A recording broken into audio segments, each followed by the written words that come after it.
America's political system has been hijacked to ensure those with power keep it.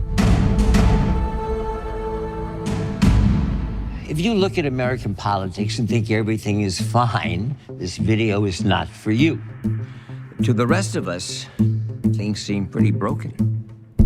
I mean, our forefathers created a beautiful system, and we live in a magical country. How the hell did things get so bad?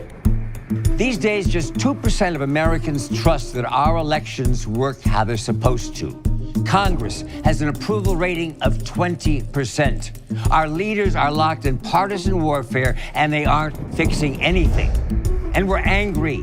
We're angry at the system, at each other. Our country is getting poorer, sicker, more divided, and our families are paying the price. We don't even talk to each other anymore. America's political system has been hijacked to ensure those with power keep it. And for the rest of us, well, it's not so good. I'm going to show you exactly how today's political system is creating the problem, exactly how we fix it, and how the solution ultimately depends on you. This Venn diagram shows the relationship between an elected official doing what the people want and their likelihood of getting reelected. Ideally, they'd serve the people and have a high likelihood of reelection. But a recent Harvard Business School report by Professor Michael Porter and Catherine Gale showed that the relationship looks more like this. They found virtually no correlation between serving the will of the people and getting reelected. In other words, if our elected leaders do their jobs, they're more likely to lose their jobs. How is that possible? The report blames it on two privately held, gain-seeking organizations, America's two major political parties. In 2019, both major parties publicly threatened to blacklist candidates and contractors who veered from the party lines. They control the money, the debates, the primaries. They even draw their own voting districts. A full 61% of Americans want another option. But any third party or independent who runs is seen as a spoiler. So year after year, we choose between the lesser of two evils, Democrats, Republicans, Republicans, Democrats. In any other environment, a new competitor would swoop in to better serve their constituency. You hate your cable company? Here comes streaming. But the two parties have rigged the system to block competition. But it gets worse. In 86% of House races, we now know which party will win the general election before it even starts. That means all of the competition is in the primaries, where as few as 14% of voters participate. And primary voters tend to be more partisan than those who vote in the general election. So the most partisan candidates win the primary. They're virtually guaranteed to win the general, so you can guess what happens next. Over time, the parties move further and further apart. This graphic shows members of Congress who worked with the other party to pass a law in 1953. The gray lines represent their collaboration. The more lines you see, the more times they crossed party lines to pass a law. This is how it looked in 67. In 81. Look what happened in 1995, and by 2011, it represents where we are today. Hardliners are rewarded, collaboration is vilified. Congress is so gridlocked they can't even pass the most basic laws to improve the lives of everyday Americans. For the first time since the Great Depression, life expectancy in the U.S. is actually going down while it goes up in the rest of the world.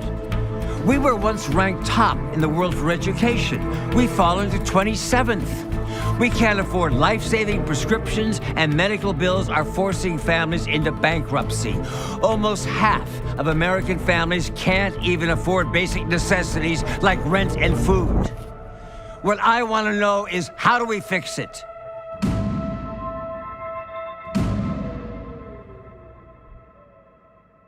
You know, I think I'm getting a little carried away here, so I'm gonna bring my friend Josh in while I calm down.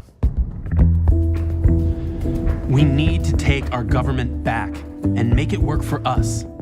So much of what's failing is a symptom of our failed elections. Look, this isn't about giving power to the right or to the left or asking Congress to fix itself, because frankly, they won't. So we have to go around Congress. And the good news is, in the US, states run elections, even federal elections. So when we pass election laws in a state, it affects the federal elections. And get this, a Bloomberg News study showed that throughout American history, passing state laws has been the key to creating massive federal change. And the law we need to pass? It's called the American Anti-Corruption Act. It fixes the system so government can work for you and your family, not just a handful of special interests and political insiders. Here's how it works. We have independent commissions draw voting districts.